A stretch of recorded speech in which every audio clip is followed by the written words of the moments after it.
Welcome to all of you who are joining us for this important webinar, for this conversation that is so urgently needed as we continue on in this time of a divided country, as we continue to look at ways for greater justice and how can the church be a part of speaking about this. I'm delighted. My name is Chuck Robertson. I'm the canon to the presiding bishop of the Episcopal Church, looking at ministry beyond. And I am absolutely delighted today to be able to welcome you to this very special conversation, co-sponsored by the CEEP Network and by the Office of Government Relations, which is found right there in Washington, D.C., on Capitol Hill, right next to the Supreme Court and behind the Capitol building. And I am delighted also to ask my colleague to give his greetings and to serve as moderator for this important panel. I, like the rest of you, have much that we will be learning today, and I am so glad that you could join us for this important dialogue. Alan? Thank you, Canon Chuck. I appreciate it. And thank you to our panelists who are with us today. We will speak for 45 minutes or so together and have time for question and answers at the end. So please use the chat feature or the Q&A feature to submit your questions. We are awaiting an ASL interpreter to join us, and hopefully we'll get that established as soon as we can. Also need to confirm if the captions are operating as well. That feature is supposed to be enabled on Zoom, and hopefully that is the case. If someone is seeing those, please let us know in the chat. But with that, really excited to hear from our expert panel this afternoon. Each of you have a different take on why defending voting rights is important now and what we can do. This work, it's nonpartisan and is based in protecting every person's right to cast their vote according to the values that inform decisions. Sister Quincy Howard is leading federal level efforts on voting rights with an organization called Faithful Democracy. Georgia State Senator Kim Jackson does amazing work as a priest with Church of the Common Ground in Atlanta, and now brings her faith experience into an elected position in Georgia. And Dara Baldwin directs federal policy at the Center for Disability Rights, focusing on voting rights for the deaf community and people with disabilities. Tension on elections, understandably increases during an election season, which we have just recently been through. But in moments like right now, the chance to enhance and protect Americans' right to vote often occurs between election seasons. And recently we've been seeing coordinated efforts to restrict access to voting across the country. Presiding Bishop Curry speaks of the importance of exercising our right to vote as a means of positively impacting our common life together. He explains that voting is a sign of looking out for our neighbor, and that is quite central to our faith as Christians. I was fortunate to lead the Episcopal Church's Vote Faithfully engagement through the 2020 election season, building upon what we had done ecumenically in 2018 for the midterms and 2016 before that. And I'm really pleased to have been just a small part of what became an election with the highest voter turnout in over 100 years. Not only that, during a pandemic, and it was surrounded by anxiety over election security. But despite these concerns, numerous government and private entities observed that this is one of the most secure elections in history. All of this was possible because of the diligent post office employees, the state level election workers, including many first-time poll workers, something I signed up to do for the first time as well. So as we celebrate the high levels of engagement in last year's election, we must also acknowledge and confront the barriers that many people face when trying to cast their vote. And we must maintain that momentum to increase in participation in future elections. So enough for me. I want to turn to our panelists, and we'll begin with you, Sister Quincy, asking a fairly broad question. Can you tell us a bit about the need to protect voting rights right now, and give an overview of what's happening in Congress to address this, including the For the People Act? Sure, I'd love to, and I'm thrilled to be here. Thank you for having me today, and to be joined by this panel. It's amazing. So I wanted to start out giving just a little context as the sort of first speaker in the group, and talk about the fact that for more than 50 years, most of the people on this call, including myself, have sort of taken for granted that voting is a right and that it shouldn't be too difficult to do. But that attitude is really relatively recent in our nation's history. In practice, voting had always been treated as an exclusive privilege of select citizens until the passage of the Voting Rights Act, the VRA, in 1965, which was really a pivotal shift, as I'm sure you all are aware. And unfortunately, more recently, as Alan alluded to, we have been seeing some serious backsliding that is more akin to our prior periods in our history. It started sort of with the Shelby ruling in 2013 really started that backsliding. And then in the 2020 election cycle, it got turbocharged with the false narrative that we have all heard about election fraud. And so with the weakened VRA, states are now using that narrative to take really aggressive steps to erect barriers to voting. Many states are. And so I would say that the fight in states can be thought of today as a fight not to move backwards. And State Senator Jackson will be talking more about that. But the federal fight is really, I'm pleased to say, one that wants to continue that trend that we saw started with the Voting Rights Act to make voting safer, more accessible for all voters. So when it comes to federal voting reforms, I like to think of them in sort of two approaches or types of reforms. The first one is the across the board approach. So that is something like setting baseline minimum standards to make sure that voters can count on a certain level of access no matter where they live. And the second group or type of voting reforms are really responding to the needs of specific communities, like my colleague Dara's work. These are often historically disenfranchised populations, and these reforms can sometimes look like restoring their right to vote that had been taken away from them unjustly, or it can also be strengthening protections and providing remedies for barriers that we know impact their ability to vote. So I'll talk about two key pieces of federal reform bills that are currently being considered by Congress. They take different approaches, but the two of these bills combined would really preclude the deliberate attempts that we're seeing by some states right now to make it harder to vote. The first bill is the For the People Act, sometimes called HR 1 or S1. And the second bill is the John Lewis Voting Rights Advancement Act. So the For the People Act is a comprehensive democracy reform bill that would make it easier to vote in federal elections, without a doubt. The added bonus to this bill is that it would also end partisan gerrymandering. It would also overhaul federal campaign finance laws. It would increase safeguards against foreign interference in our elections, and it would strengthen government ethics rules. Like when I say comprehensive, I mean this is the ACA of democracy reforms. And I'll talk right now about the voting and election reforms specifically. So the voting reforms in this bill generally fall into that across the board approach that I mentioned. The bill enacts sort of a set of best practices for elections and voting. It centralizes them, it standardizes them so that if you're a federal voter, you can expect a level of access to the ballot, regardless of what state you live in. Certain options must be available for all voters. Options like no excuse, vote by mail, or online voter registration, expectations like 15 days of early voting, and many, many other provisions that I'm not going to go into too much detail about.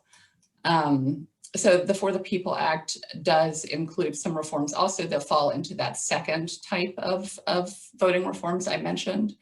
Some examples of this would be restoring voting rights to the formerly incarcerated citizens that have had them taken away due to state laws, or banning reckless purges of voter registration rolls that we know disproportionately impact communities of color.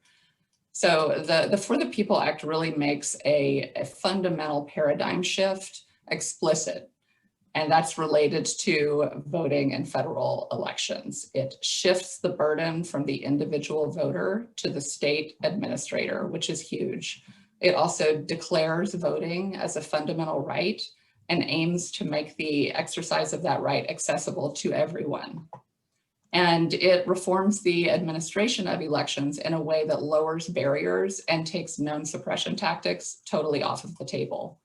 So it really tackles some of the better known structural weaknesses and the vulnerabilities in our democratic systems, which many states are currently trying to exploit. And we know that reforms to remove barriers to voting do tend to be more beneficial for voters of color and disenfranchised communities. However, I should say that the For the People Act doesn't solve the problem of racial discrimination in democratic systems. It includes a lot, as you heard, but it doesn't restore the provisions of the Voting Rights Act, the VRA, to protect voters from discriminatory practices. Instead, what the For the People Act does is it includes clear and strong language that supports legislation that would do that. So if you remember, the Shelby ruling that gutted the VRA required a modern update to the pre-clearance formula. And it's the John Lewis Voting Rights Advancement Act, which is a separate piece of legislation that is really the legislative mechanism that would do that. And it's on a bit of a longer track right now than the For the People Act. We expect it to be introduced in sometime over the summer. So as we're thinking about the For the People Act and the need to pass it and advocating for it, it's so important that we think of these bills as two companion bills. And part of our advocacy of For the People Act really needs to ensure that Congress also makes good on its commitment to restore the Voting Rights Act by also passing that second bill when it comes to the floor. Great, thank you, Quincy. I appreciate that summary. I know that my video is frozen, but I'm working on that technical difficulty.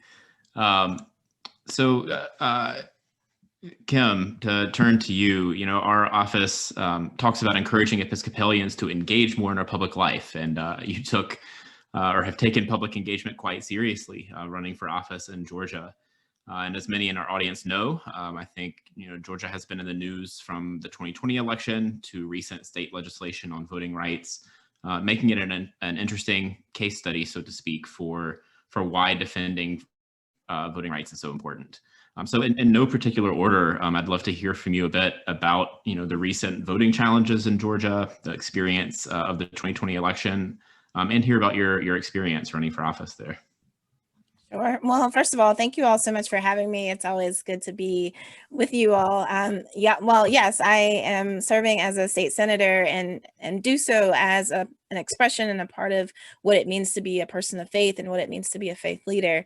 I've also been engaged in public policy long before I ever stepped under what we call the Gold Dome by advocating and being a voice for the people here in Georgia for many years.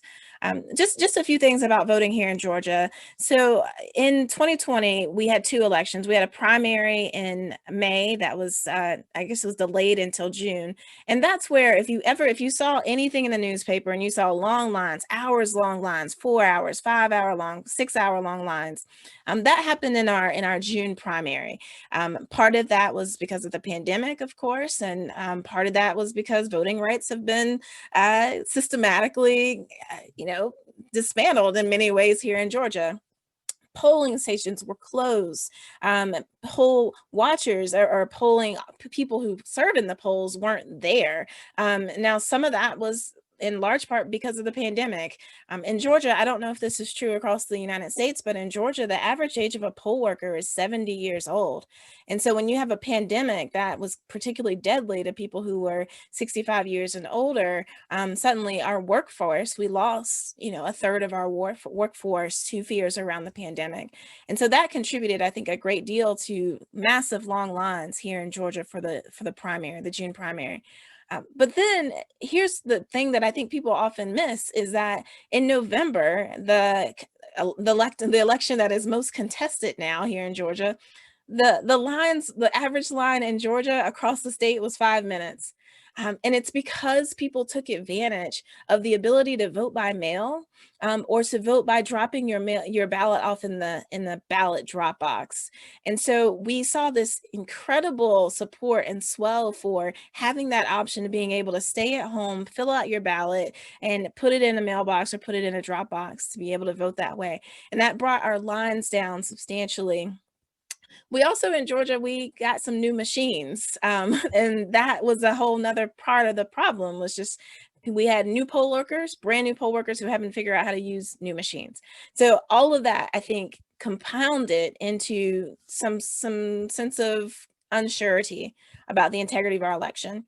But if those of you who followed, you know, we counted our votes not one time, not two times, but 3 times. I like to say we counted in the name of the Father, in the name of the Son, and in the name of the Holy Ghost. So we know that our election in November was a free and fair election, and that the votes were thoroughly counted. But there has been this ongoing narrative that things were not as the media has said. And I like to try to, I've worked really hard in the last 4 months to try to understand my colleagues who feel this way. And the best analogy that I can come up with after having spoken and talked to my colleagues a lot about this issue, the best analogy that I can come up with is once upon a time, I threw my back out. And when I threw my back out, I experienced excruciating pain in my leg. And so I went to the doctor and I told them that my leg was hurting. And he said to me, let's do some, scans. And they scanned and they did x-rays, and he showed me, no, it's your back that's a problem. And I said to him, no, I know for sure that my leg hurts. I know that without a doubt, that the pain is in my leg. So stop looking at my back. The pain is in my leg. And I think that those of what we call now the big lie, but those people who believe the big lie, it's because they feel in their bones that something was wrong. And it doesn't matter that the scans indicate that no, the pain is not where you say it is. They feel it in their bones.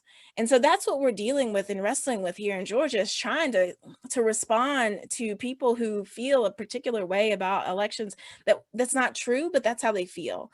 And so consequently, we got 98 pages of election reform here in Georgia, 98 pages that I might add, I received on my desk 30 minutes before I had to vote on it.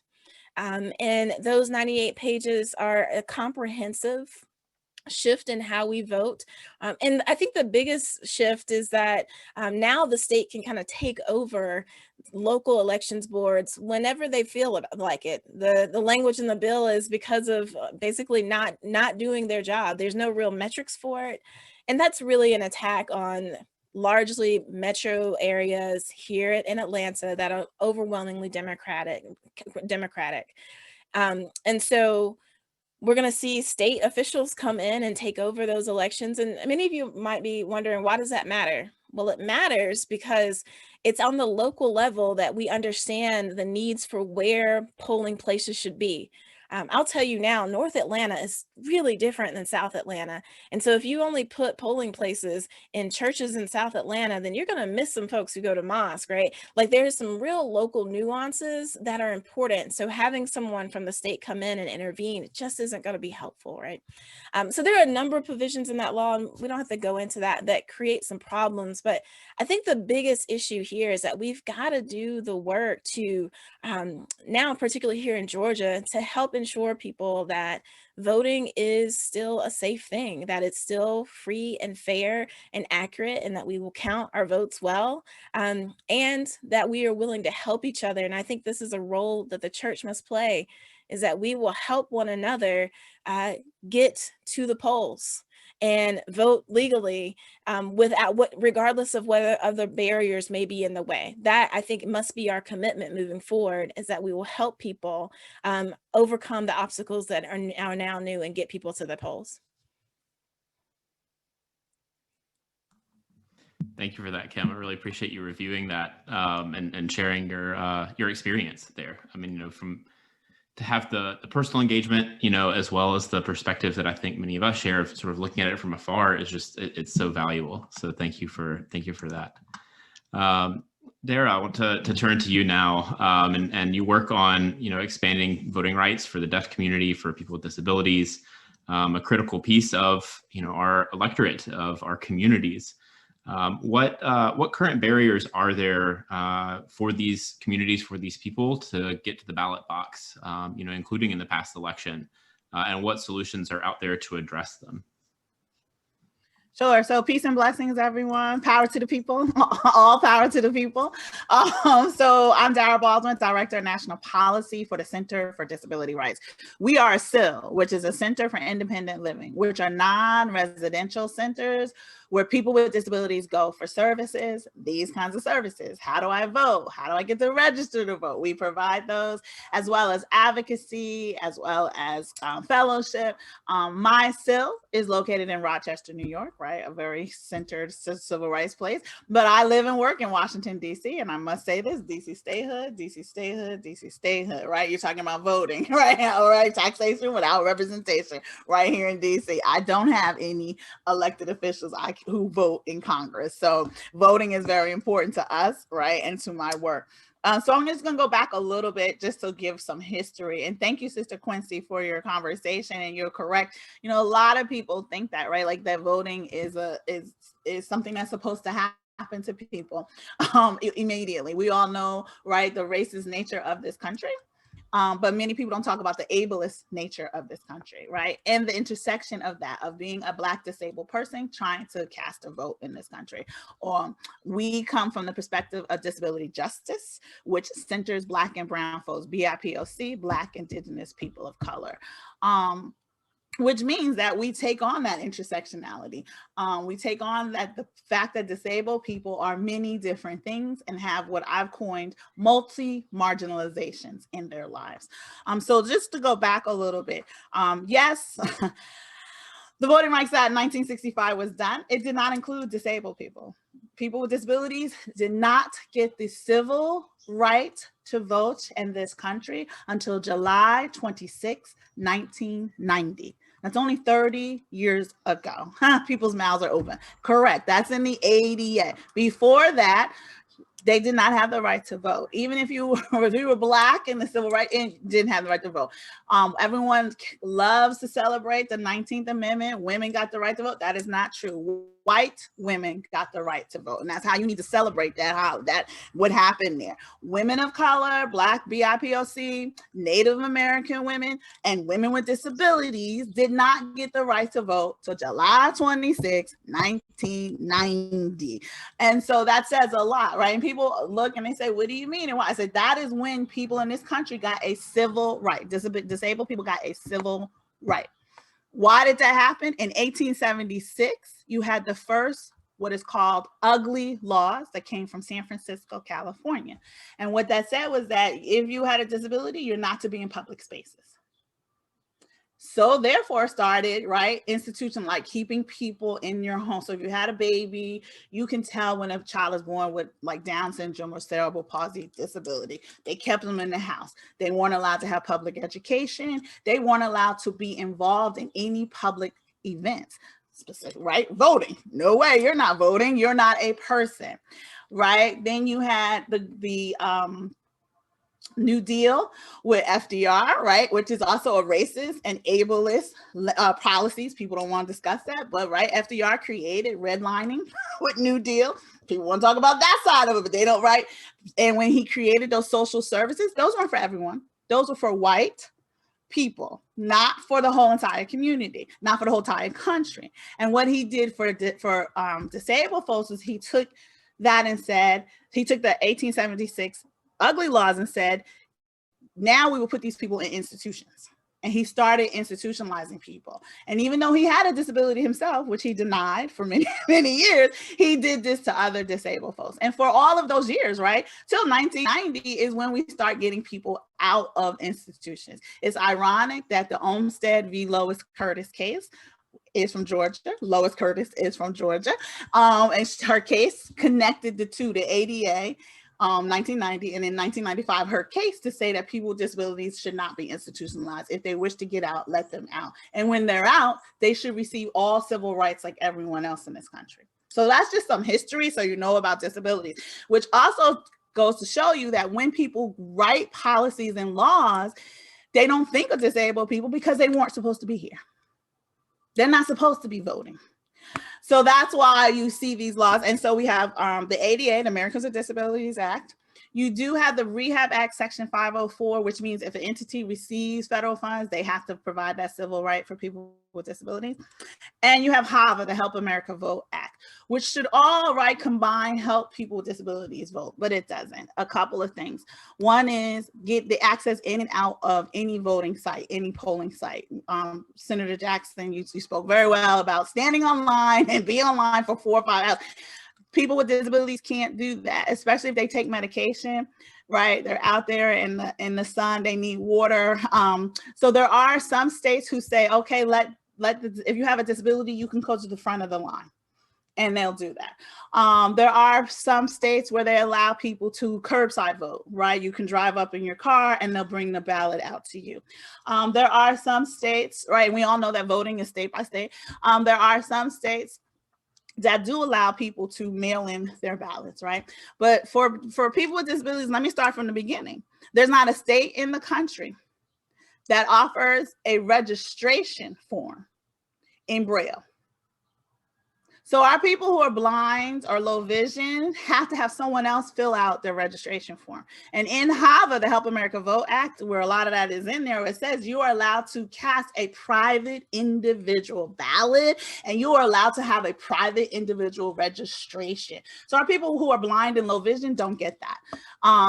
So that's why when people are all like mail-in ballot is the greatest thing in the world, it is not for disabled people. Vote by mail is good for a lot of the community, but not for all of the community. Our Native American, Indigenous people will tell you the same thing because of their lack of addresses and how their mailing is set up. Oregon, we fight with Oregon all the time. Oh, this is great. Everybody's voting by mail, and that's not true for our people. Another issue about vote by mail is it's those, when you get the form, people old enough, SAT kind of, that bubble you fill in. So if you have no dexterity, and I'm holding up my hand for those of you who can't see, and hold a pen like I'm holding, that's dexterity, which a lot of disabled people do not have. Their hands shake, they can't hold a pen.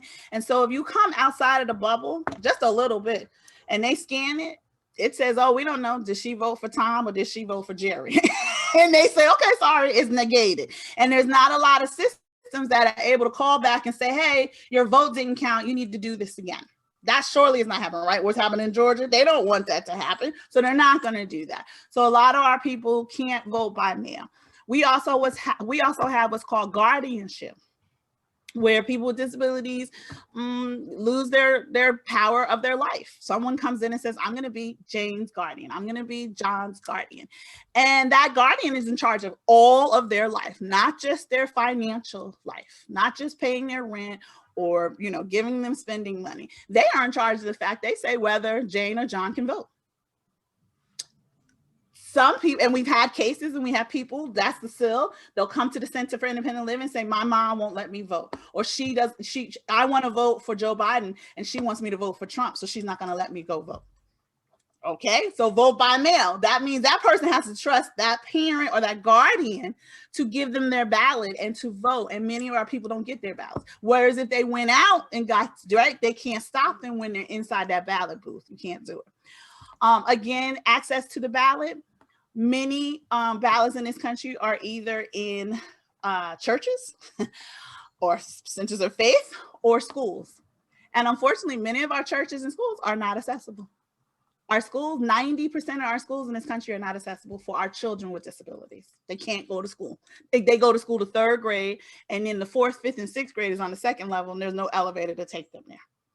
That's our children in school. So then therefore, if you try, right, they can't get inside the buildings. So that's where the ballot center is for the county, the city, wherever they live. So our people who have physical disabilities can't get in. People say, oh, it's only one step. They cannot get in. So we have issues and concerns about that. We've done we do every year, every election, there's analysis and assessments of ballot boxes of where people vote when people go and vote, and even dropping off your ballot. Now in the new Georgia law, right, they said the ballot is going to be on the inside. You have to go inside the building now to drop. Are those buildings accessible for our people to get inside? Sometimes what will happen is that front door is accessible from 9 to 5. And then they say, oh, you have to go in the back door to get in to do this. And there's steps and everything. So that's not accessible, right? So how is that going to work for our people who do want to vote by mail and drop off their ballot? So these are the problems. We, again, people who are blind, low vision, they don't get to fill out their own ballot. Someone else fills it out for them. And real quick, Senator Jackson, you mentioned the poll workers. Many of our poll workers in this country are not trained on what disabilities are or how to talk to our people, how to be kind, right, and etiquette. And what do you say to people? You don't call people crippled, and we don't use the word handicap anymore. That went out in 1980s, right? It's accessible. Is this accessible? Is it an accessible parking? Is this an accessible document? Right, we don't ask them, are you smart enough to vote? Well, we've had that, yes, because if you have a developmental disability and you can't really, right, or if you have a stutter or things like that. We have no ASL interpreters at any sites in the country for our deaf, and not just deaf people use ASL. There are a lot of people with developmental disabilities who use ASL as their form of communications because they either have a speech impediment or they speak slow, and so they use ASL. And so this is not afforded to them. So those are the issues. How do you fix that? Well, through our great coalition work. That's how I know Sister Quincy, right, and Alan, and through both the For the People Act has a lot of language in there to strengthen what's already done. And actually what's happening is we create these great laws, and even in HR 1, and we discuss this, we're not funding it. We are not funding this. And we as a country, we have to have the political will to say we will fund these things. We will give money to churches so that they can retrofix their buildings and get ramps so that people can come in. But we will give money to schools so that they can do that. Or we will move the voting sites. We don't see that. And even in HR 1, it's a very good bill, but that piece is missing, is funding all of these things that need to be funded at the state level, specifically for disabilities, because that's what they say to us. We don't have the money to do this, right? So we want you to, but we want to support those bills. The same with John Lewis Act, right? In reference to that, it comes to communications and how you deliver information out. You're supposed to follow Title II. Many people don't follow Title II, which is communications. How is information sent out to the community about voting? Please, join your CILs, your Centers for Independent Living. There's one by law in every state, but there's always many, like in New York, there's over 30 of them. In Georgia, they've got great CILs around there. And the CILs really will do this work and help out. They will come and test. They will say, okay, let's see where you're going to set up voting. Also, it's not just a voting center, it's the pathway of travel. Are you near a transit system where people, because most people with disabilities don't drive, they use public transportation, or they have some type of a van system that drops them off, right? Is that accessible to get in and out right from there? Or, we've had many times construction's going on and they're digging up the street before the ballot. And then we're like, why are y'all doing that the week of election? Okay, hold on. We got to figure out another way to get our people to the ballot. And as Sister Jackson said, the faith-based community can help out with that. Because usually, there's a church on the corner, there's a mosque on the corner, and they can say, oh, hold on, we're here to help out. We're going to make sure you get in. We're going to make sure that these things are done for the community. And then finally, there are what's called the protection and advocacy programs, which are the civil rights lawyers for people with disabilities. NDRN, the National Disability Rights Network, I used to work there. You can go to their website. I'll put this in the chat box. The same thing for the CILs. We have a map. You can find your state, and your CILs are there. But the PNAs are the civil rights lawyers for people with disabilities, and they will help to make sure that the people in your community, know their rights. We do that at the CILs as well. But those lawyers on election day are poll watchers, right? And they're there to say, no, you have to help this person with a disability. They also, the PNAs, do these assessments of the election sites and the poll sites throughout the states every 2 or 3 years, and they tell the governors and they tell your state legislators, you need to make this better. And so, you know, the faith-based community can help out with that and say, listen, our brothers and sisters, our family who are disabled can't vote. We just need to do these things. Let's help out and do those things.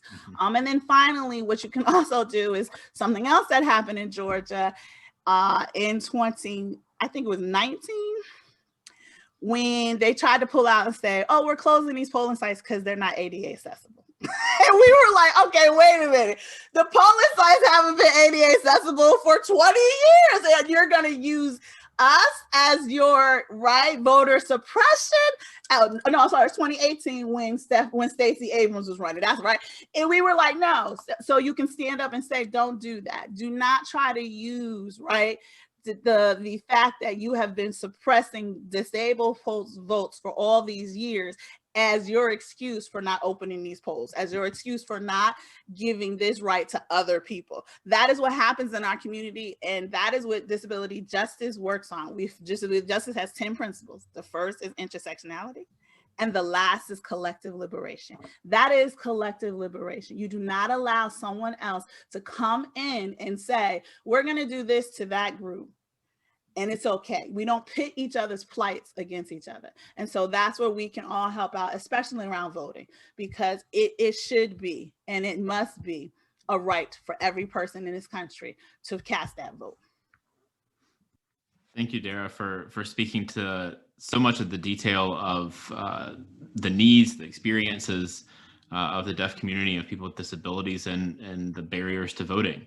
And I just, what I hear in that are, it's on the one hand daunting, but I think on the other hand, you know, you listed different ways to engage. There are all sorts of examples, problems that each of us can be a part of overcoming. You know, it's not just a legislative answer. It's also, you know, Episcopal churches across the country often serve as polling locations. You know, we should be striving for accessibility across the board. But when we think about, okay, if we're serving as a polling site, are we prepared to actually do that for everybody? That's a question that I think Episcopal churches can ask themselves who are interested in doing that. So I really appreciate you highlighting those details. And Alan, I'll just add, thank you for that. I'll just add, because a lot of people don't know this either. And in the ADA, when the ADA was written, and I've gotten this from history, I was helped out, but I wasn't there then. My grandmother had a disability, so she helped out with the ADA. Faith-based organizations asked to be exempt from the ADA.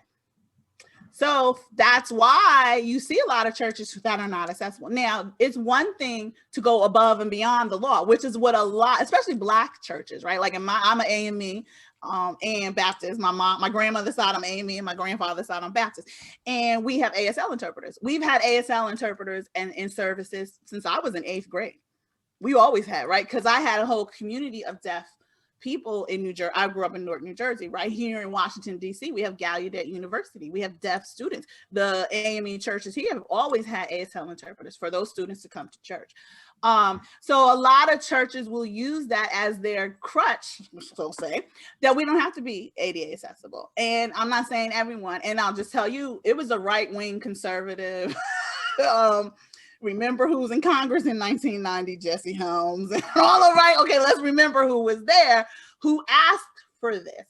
But we have seen many faith-based groups who say, no, we don't care, we're going to go, all right. There are a lot of synagogues, a lot of mosques. I work with a lot of Muslim communities who have said, we don't care, Dara, we're going to do this. So please, you know, I implore you to talk to your other faith-based organizations who are using that out, because that's what they will say. We're exempt from the ADA. We don't have to do that.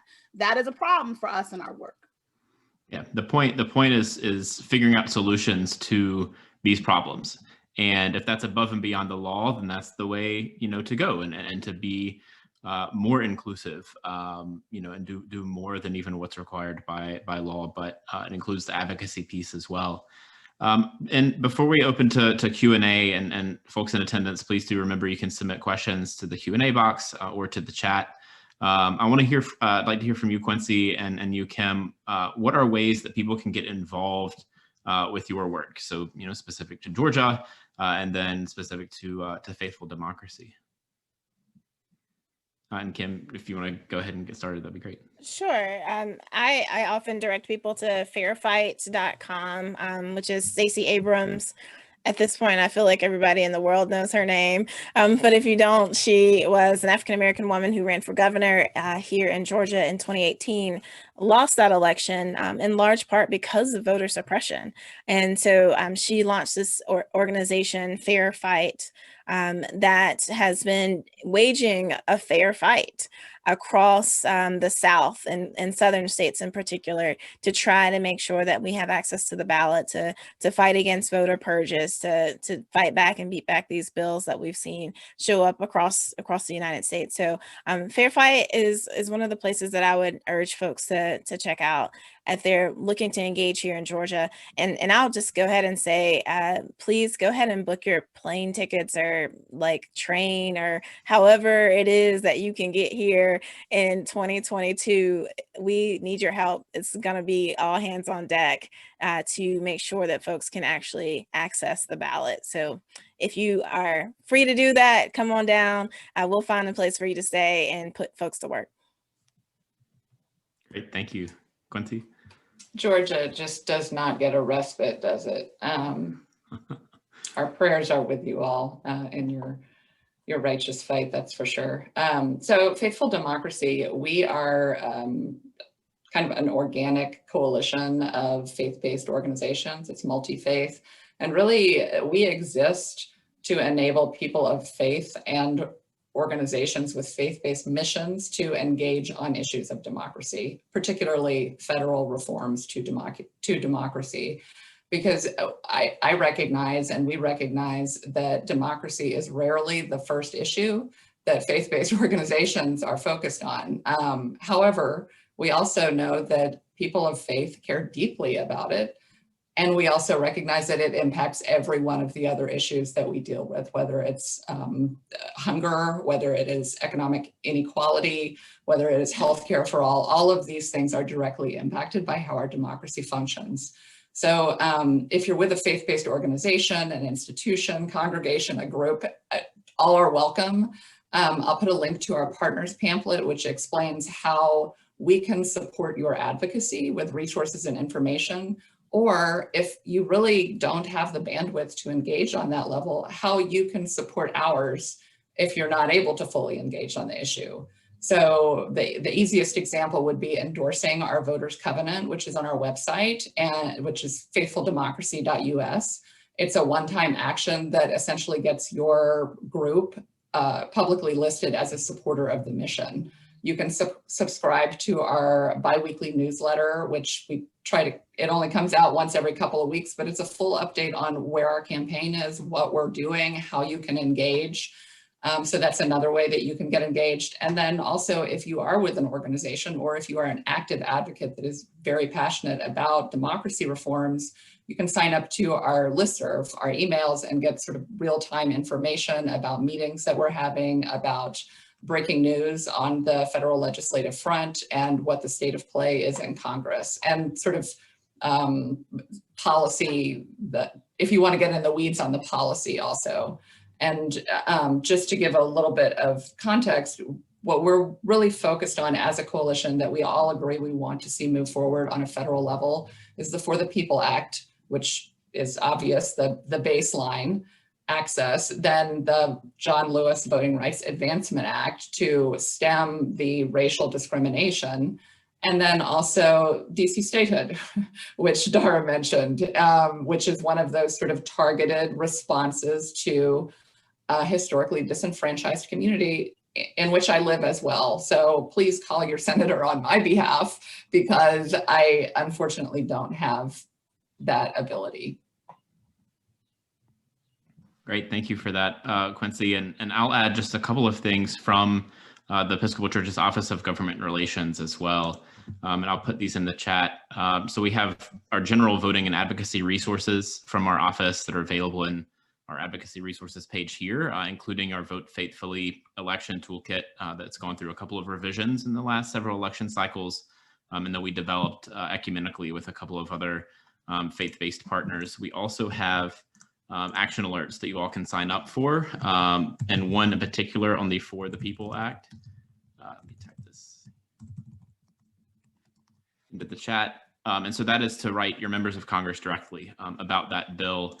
And we have a similar one as well in support of statehood for DC.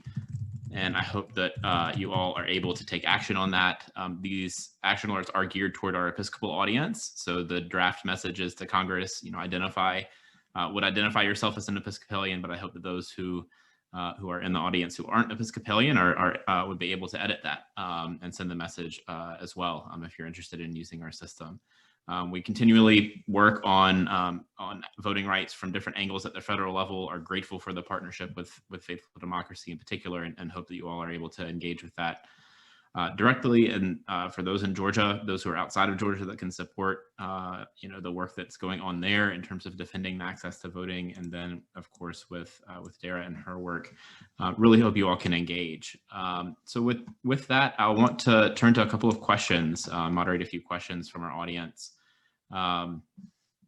Excuse me, and the first one, and I think any of you all can take this, but Keegan says that they're interested in hearing the opinion on whether or not making Election Day a federal holiday would increase voter turnout.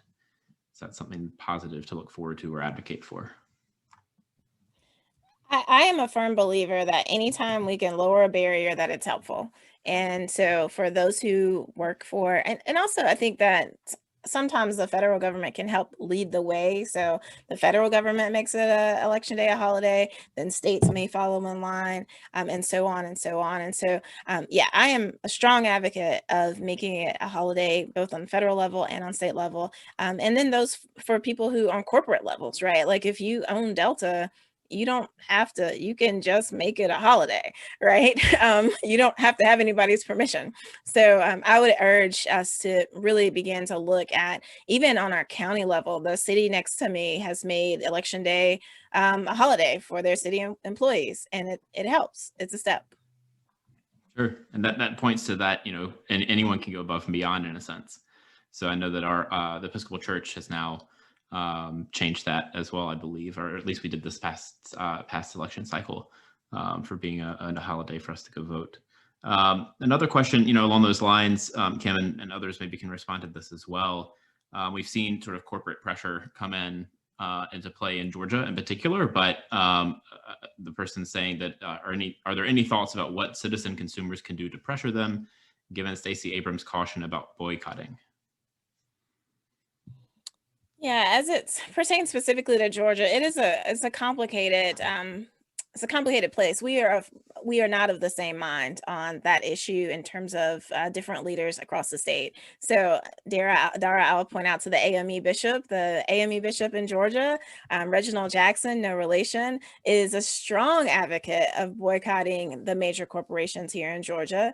And as noted, Stacey Abrams is not. I'm actually also kind of on that side of not advocating for boycotting because it hurts Georgians. It hurts the regular people much more than it does the 56 colleagues that I have who sit up in the state Senate with me. So I would urge caution around boycotting, but I do think that we can certainly reach out to these corporations and strongly urge them to get involved and to get involved much sooner, and to really call. I mean, the real push now has been to ask them to withhold campaign contributions to senators and representatives who fought for these bills. And I think that's kind of threads the needle quite well, is to urge them to not make campaign contributions, to not set up independent expenditures for those who have really been pushing for voter suppression.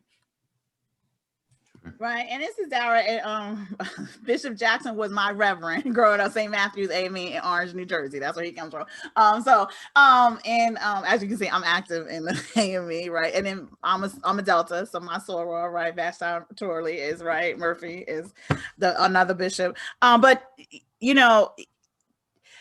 I will say this, many of us did a lot of boycotting, right? When states like South Carolina, Mississippi, Tennessee would not get rid of the Confederate flag, right? And like Delta Sigma Theta, there's 200,000 of us. When we have a conference, we have over 75,000 women who come on a regular basis. We refuse to have conferences in those states. So I think those kinds of boycotting, like the MLB leaving Georgia does say something, you know, so it could be a one-time thing. And that's what we said, no, if you change this, we'll come, right? Like, it's not like we're never going to come again.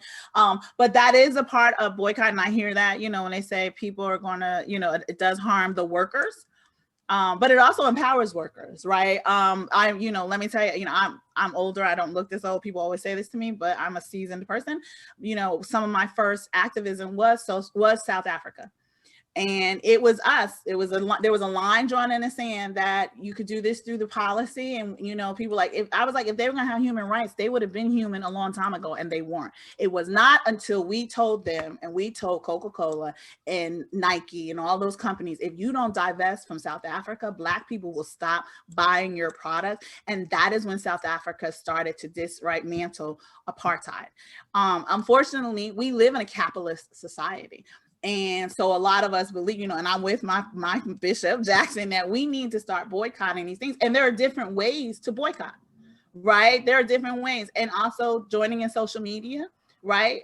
My young people are hammering them on their Twitter account. When Coca-Cola writes something about, oh, we're so racial justice, they go, you don't know what racial justice is because you did this in Georgia, right? Just hit their Facebook. You want to have a Facebook live conversation around equity? Yeah, we don't think so. And they, right?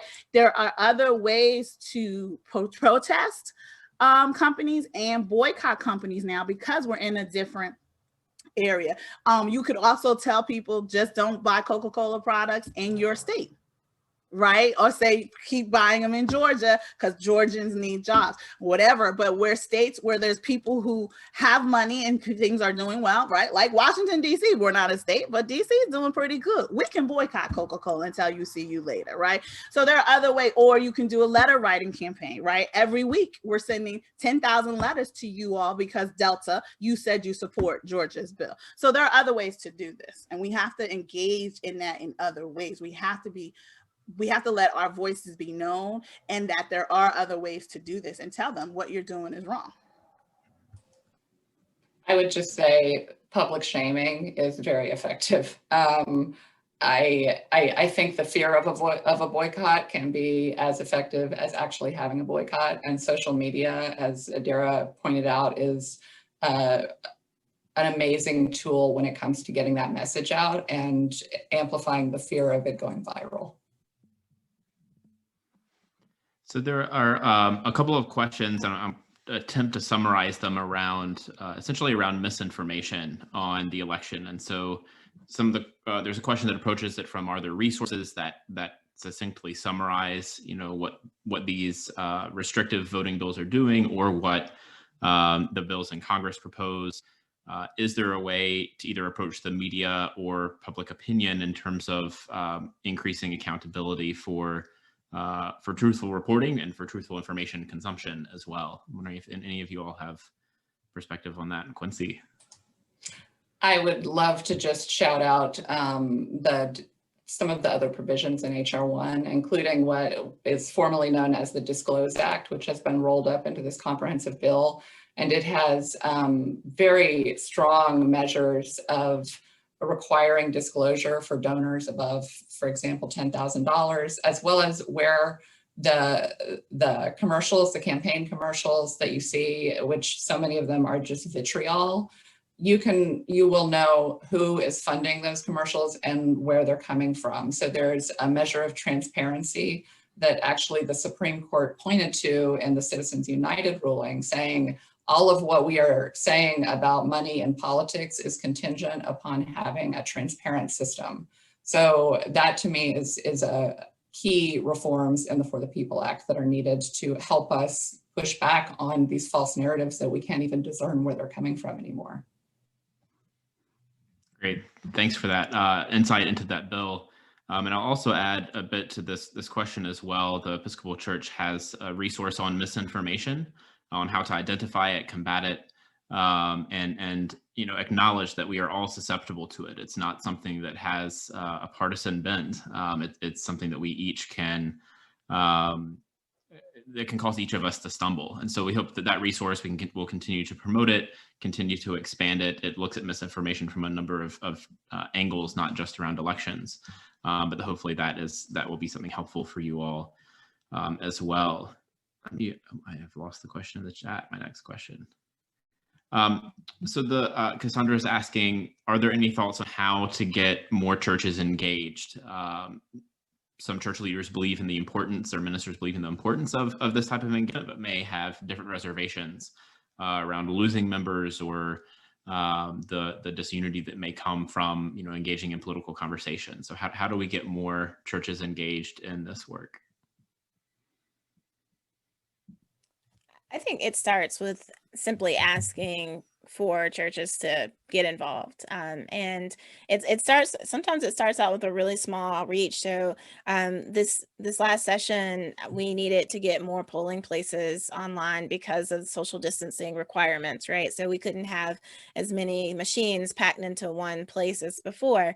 And so I just began to reach out to local pastors and say, hey, like, do you mind opening up your doors to be a polling location? And overwhelmingly, people said yes. And people were just like, wait, I don't know how to do it. Like, who do I? And they were just waiting to be asked. Right. And I think that was a really helpful, just kind of toe in the water, because opening your building up for a polling station isn't particularly controversial.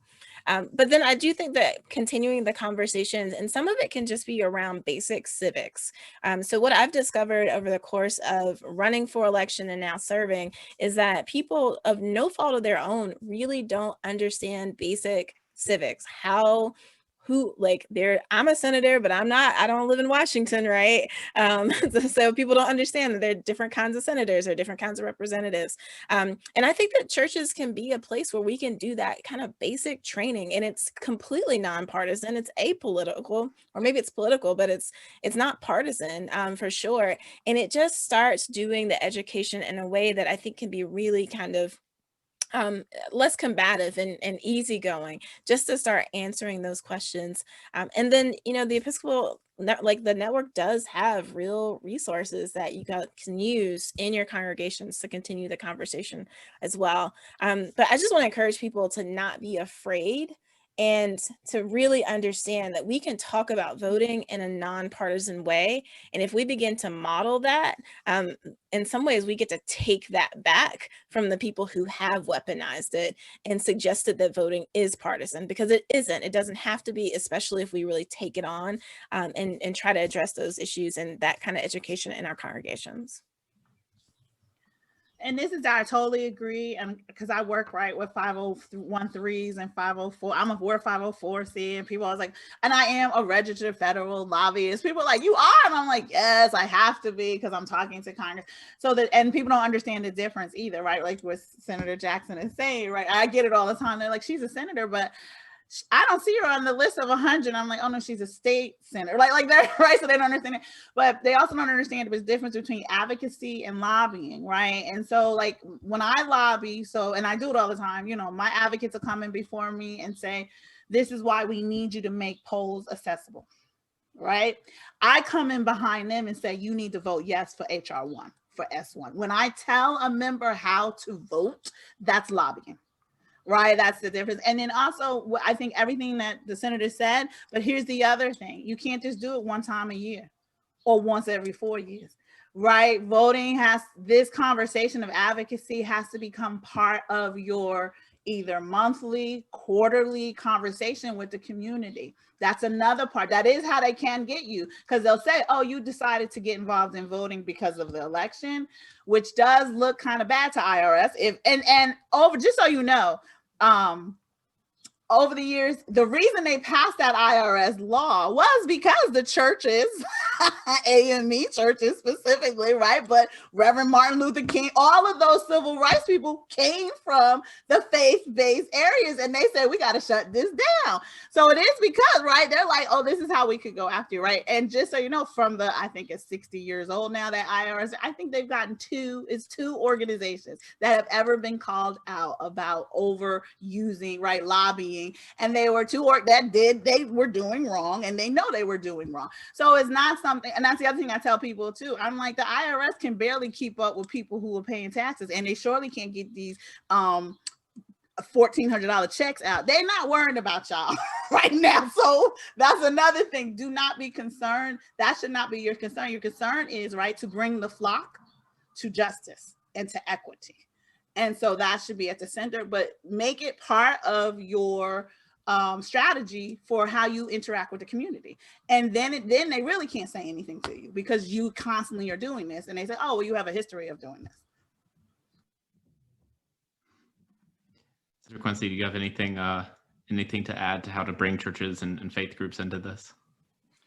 I think what Kim said is so true. It is really a matter of reclaiming the narrative. I think that so many of the values of the faith community can be easily connected to the values, democratic values, quite honestly, collectively building the new creation, engaging, using agency, having your voice heard as a matter of dignity. All of these are so far beyond partisan concepts that my experience has been that it really takes a conversation to break that open, one conversation to break that open, and people can begin to frame things differently, but they have to be exposed to it. Sure. That makes sense, and really appreciate y'all's time today and your insight into bringing faith groups into this.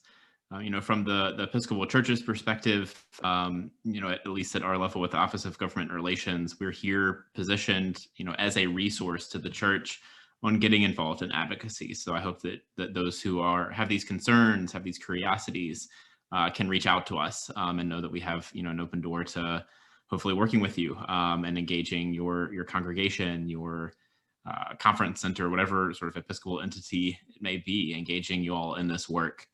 And we're looking forward, ahead into the coming months. Dara, you mentioned the importance of keeping this as a year round, and that's part of the reason why we chose now in early April to do a webinar on elections and voting. We didn't do this on this topic in this way during the midst of the election cycle because really the time for action on these items is now. So I'm hoping everyone who's listened feels inspired, feels equipped to take more action and be engaged. We will partner again with CEEP in early May for another webinar on redistricting and gerrymandering. The Episcopal Church was a part of the 2020 census as an official partner with the Census Bureau for getting an accurate count. It's something that I also led last year and had a really great time doing it. This Bureau was just wonderful to work with and to roll with the punches of the pandemic with them. And doing something that really requires a lot of face-to-face interaction that was delayed or altered was a great process. And now sort of the fruits of that will be the data sets that the president and different states will receive this year to begin the apportionment for seats in the House and redistricting within each state. So I've seen a geocivics person in the chat. I think that's Rebecca Theobald, who's out in Colorado, a professor, geographer. She'll be a speaker for that. I really look forward to connecting with that in early May. So thank you again. Thanks to CEEP for partnering with us on this. Quincy, Dara, Kim, thank you so much for your time today. We will have a recording available of this as soon as we can tomorrow. We'll work on accessibility of that recording as well, given the shortcomings of today. And we'll hope to follow up for those who have registered with a resource that contains the links that are in the chat. So with that, I'll close this and again, just thank you all for your time.